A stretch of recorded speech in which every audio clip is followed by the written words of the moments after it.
Tina Sablon reporting. Tonight we take a closer look at the NMI Retirement Fund's stated reasons for filing for bankruptcy. Fund officials say they opted against receivership because it would likely lead to liquidation and chose Chapter 11 bankruptcy instead as a way to maximize assets. In the end, however, the difference may boil down to pension cuts. From a press conference earlier this week, fund attorney Viola Lapuzu.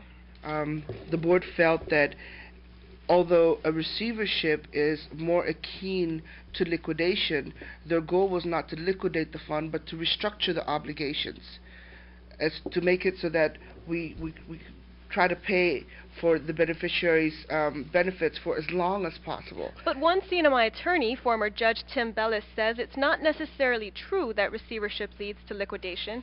Bellis has handled most of the CNMI's receivership and bankruptcy cases.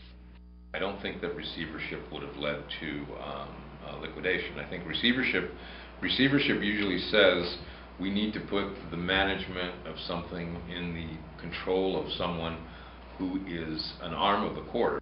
Bellis explains a receiver is appointed by the court and is a neutral person with no vested interest who, as an officer of the court, also has certain immunities. The receiver comes in and says, not only am I going to run it responsibly, but I'm also going to produce records which maybe weren't available before to show the court exactly what's going on with this company. Fund officials have also stated that another reason for the Chapter 11 filing was to ensure that beneficiaries would have a voice in decision-making. Fund attorney Brad Huseman from the public meeting Tuesday night. Chapter 11 reorganization is one of the few ways that we can guarantee input from the retirees. All right? A receivership doesn't do that. Doing nothing and letting the fund run out of money in 2 years doesn't do that. The only way where we could guarantee that we would get the beneficiaries' input and that the beneficiaries would have legal representation, paid for legal representation in the process, was through reorganization. And that's why it was chosen. Again, Bellis says, not necessarily true. A receiver is appointed in relationship to a case. So in the case where the receiver was appointed, there are obviously parties involved. So those parties can come to the judge and say, Judge, this receiver is not doing what he's supposed to. We want the receiver to do this. And the judge can always give instructions to the receiver. The receiver is not completely kind of on his own without any guidance or without any control. There is participation. There has to be, because otherwise, the process would seem defective. Bellis adds that what is true about the Chapter 11 process is that creditors, in this case the beneficiaries, have the ability to vote on the bankruptcy plan that is proposed to the court. And he says that plan could propose liquidation.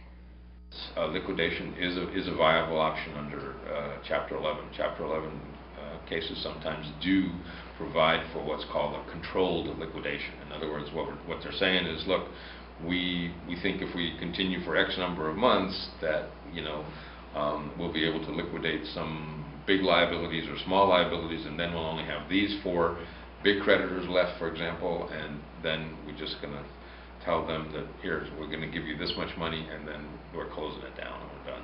So. Indeed, one of the biggest differences between bankruptcy and receivership is that in bankruptcy, the court has the authority to amend contracts and cut benefits. The receiver can't go around restructuring the obligations. In bankruptcy, that's where the law is, that says that as part of your proposal, you say, I'm going to change what I owe these people, and by changing it, that allows me to continue to function and to be solvent and to meet my obligations.